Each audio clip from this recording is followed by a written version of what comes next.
Everyone, इस video में हम लोग डिस्कस करेंगे जो वेस्ट एशिया में कॉन्फ्लिक्ट चल रहा है इसराइल और ईरान के बीच में। How India can strengthen its position on this issue. तो डिस्कस करेंगे कि इंडिया का क्या स्टैंड होना चाहिए और इंडिया कैसे जो है अपनी पोजीशन को स्ट्रेंथ कर सकता है। देखिए, ये है India West Asia reset from passive neutrality to strategic autonomy 2.0 the stabilising pivot. देखिए, ये क्वेश्चन यूपीएससी मेंस में पूछा जा सकता है, जो आने वाला जेके केएस है उसमें भी ये पूछा जा सकता है। और ये मैंने एक 1 पेजर नोट इस पर तैयार किया है, आप उसको देख सकते हैं। जो भी मेन पॉइंट हम उसको डिस्कस कर लेते हैं ताकि आप अपना आंसर लिख सकें अगर डायरेक्टली या इनडायरेक्टली भी आपको क्वेश्चन पूछा जाता है। देखिए, इंडिया की जो एक्ट ईस्ट पॉलिसी है, सिमिलरली इंडिया की एक वेस्ट एशिया पॉलिसी भी है। अब इसमें एक बहुत बड़ा शिफ्ट आएगा। पहले इंडिया जो क्या करता था, इंडिविजुअली पार्टनरशिप्स करता था, बट नाउ द जो वोलेटिलिटी है, जो इंस्टेबिलिटी है जो वेस्ट एशिया में, अभी इंडिया को अपनी फॉरेन पॉलिसी में एक पैराडाइम शिफ्ट लाना पड़ेगा। जैसे नैम था ना, नेहरू की पैसिव न्यूट्रलिटी से स्ट्रेटेजिक ऑटोनॉमी 2.0। स्ट्रेटेजिक ऑटोनॉमी का मतलब हो गया इंडिया को नेशनल इंटरेस्ट हैं जो, उसको देखते हुए स्ट्रेटेजिकली पार्टनरशिप और बैलेंस करना पड़ेगा बायलैटरली विद एवरी कंट्री। कैसे इंगेज करके ईरान के साथ, Israel and Saudi Arabia simultaneously. ऐसा नहीं है कि आप सिर्फ ईरान का साथ अपने रिलेशन सही कर लें और इसराइल को आप कंसीडर ना करें, या फिर सऊदी अरेबिया को। देखिए, ये जो जियो पॉलिटिकल वैक्यूम क्रिएट करेगा ना यूएस, जैसे यूएस की इमेज जो है टॉन होगी, क्योंकि यूएस ने डायरेक्टली इनडायरेक्टली इन्वॉल्व है इस वार में। तो हमारे जो फॉरेन मिनिस्टर हैं जयशंकर, उनकी एक बुक है द इंडिया वे, उस पर उन्होंने एक कॉन्सेप्ट दिया था। उस कॉन्सेप्ट का मतलब है multi alignment, engaging simultaneously with all the partner which are useful for India's national interest. देखिए, इंडियंस जो है ना, जीसीसी जो गल्फ कॉर्पोरेशन काउंसिल हैं, जो जिसमें 6 कंट्रीज आती हैं आपके, यूएई, बहरीन, कतर, ओमान, इस तरह से सऊदी अरेबिया। तो इसमें ना इंडिया के 10 मिलियन लोग जो हैं वहाँ पे रहते हैं, इंडियन डायस्पोरा। तो उनके इंटरेस्ट को भी कंसिडर करना है। अब एक सागर डॉक्ट्रिन है, security and growth for all in the region. ये रीजन वेस्ट भी है और इंडियन ओशन में जो कंट्रीज आती हैं। थर्ड है I2U2, ये एक ग्रुप बना था जिसमें India, Israel, UAE and USA है। अब है India Middle East economic corridor, ये है India West counterpart to Act East. ये है वेस्ट लिंक, जैसे इंडिया एक्ट ईस्ट पॉलिसी है वैसे ही इंडिया एक्ट वेस्ट पॉलिसी भी है।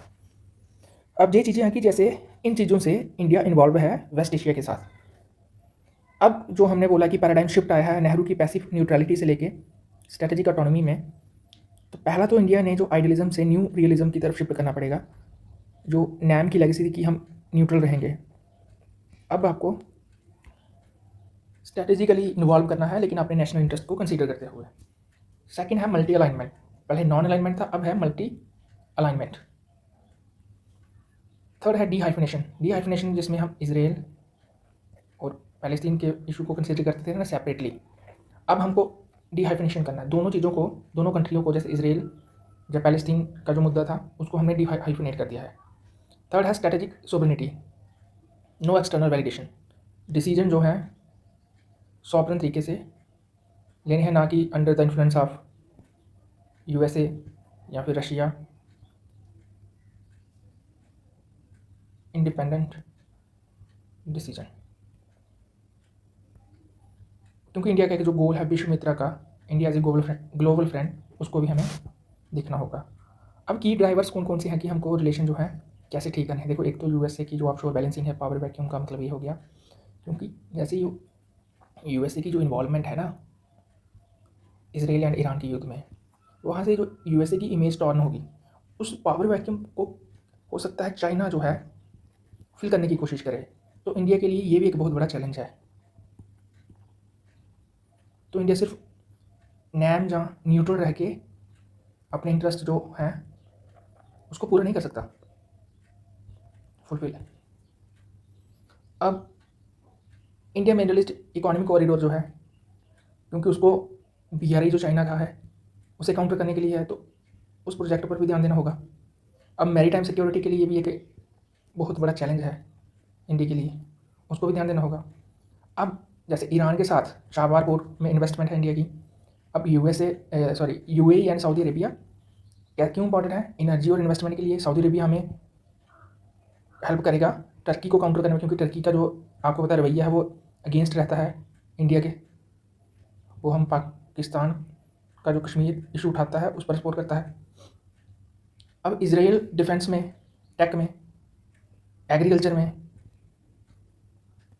इवन ऑपरेशन सिंदूर के टाइम पे जो हमने वेपन यूज़ किए थे उसका बड़ा यूज़ किया था। तो ये इक्वेशन आ गई आपकी इसराइल के साथ।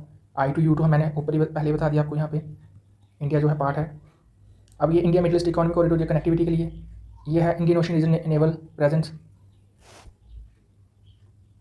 अब हम बोल सकते हैं कि इंडिया का जो वेस्ट एशिया रीसेट है वो रिप्रेजेंट कर रहा है एक mutual transition toward interest based pragmatism why functioning as a diplomatic bridge that neither the US nor China currently provide. India emerge as a stabilizing pivot.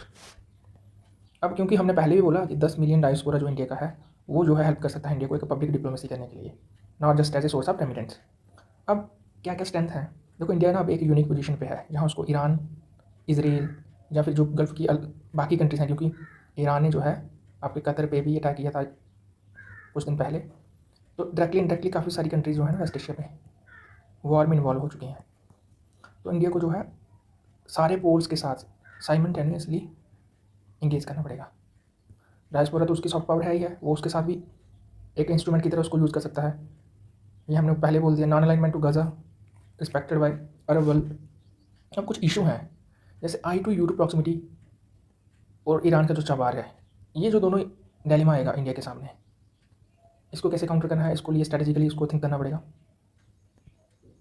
अब क्योंकि इंडिया साइमल्टेनियसली सारी कंट्रियों के साथ इसराइल, ईरान, सऊदी सबके साथ engage करेगा, तो to many alignment, तो वो स्ट्रेटेजिकली क्या इंडिया के इंटरेस्ट उसमें फुलफिल कर सकता है और उनको ओवररीच तो नहीं कर रहा अपनी स्ट्रेटेजी। गजा एब्स्टेनिज्म एज UNGA, ये क्रेडिबिलिटी कॉस्ट करेगा। अच्छा, हॉर्मूज, स्टेट ऑफ हॉर्मूज जो है उसका क्लोजर टेस्ट जो है इंडिया की एक्टिव न्यूट्रलिटी को लिमिट करेगा। कैसे? मान लो जो हमने बोला कि स्ट्रेटेजिकली ऑटोनॉमी करनी पड़ेगी, स्ट्रेटेजिक ऑटोनॉमी 2.0 की तरफ अगर इंडिया शिफ्ट करता है, जैसे जयशंकर ने भी बोला था इंडिया बुक में, हमारे जो ऑनरेबल फॉरेन मिनिस्टर हैं। तो अगर हॉर्मूज स्टेट जो है क्लोज हो जाती है तो ये एक्टिव न्यूट्रलिटी को भी टेस्ट करेगा इंडिया की, कि क्या उस समय इंडिया अपने डिसीजन ले पाता है विद इंडिपेंडेंस। अब वे फॉरवर्ड क्या है, ये तो आगे रिस्क। अब इंडिया की स्ट्रेंथ ये थी, इंडिया वेस्ट एशिया का जो आर्किटेक्चर है, कैसे कैसे इंडिया अलग अलग कंट्रियों के साथ इंगेज कर रहा है, सऊदी के साथ, इसराइल से हमने डिस्कस कर लिया। अब वे फॉरवर्ड ये है कि इन सभी जो इश्यूज़ हैं या जो स्ट्रेंथ भी हैं उनको हम कैसे बैलेंस कर सकते हैं। देखिए, पहले तो इंडिया को जो है कोई रिजिडिटी नहीं अपनानी चाहिए अपने ब्लॉक कमिटमेंट को कि हम ऐसा ही करेंगे। इंडिया के नेशनल इंटरेस्ट जैसे डायनेमिकली चेंज करेंगे, India should behave like that. Second जो है, India is known for ideological commitments like even Ukraine या फिर रशिया के बीच में जो वार हुई थी, at that time soft power in the form of medicine या मेडिकल असिस्टेंट प्रोवाइड करना, जो लोग जो हैं सफ़र कर रहे हैं इस वार की वजह से, निहत्थे लोगों पर जो गोलियां चल रही हैं, उनकी जान जा रही है, उसके लिए medical assistant during regional crisis, even in Iran and Israel में भी। थर्ड आ गया कैलकुलेटेड डिफेंस इंगेजमेंट। अब कॉस्ट बेनिफिट एनालिसिस को देखना पड़ेगा टू अवॉइड एंट्रैपमेंट। उसके बाद आ गया ये जो प्रोजेक्ट है ना इंडिया मिडल ईस्ट कॉरिडोर, एक ये स्ट्रेटेजिक इंफ्रास्ट्रक्चर आंसर है टू BRI ऑफ चाइना, इस पर काम करना पड़ेगा।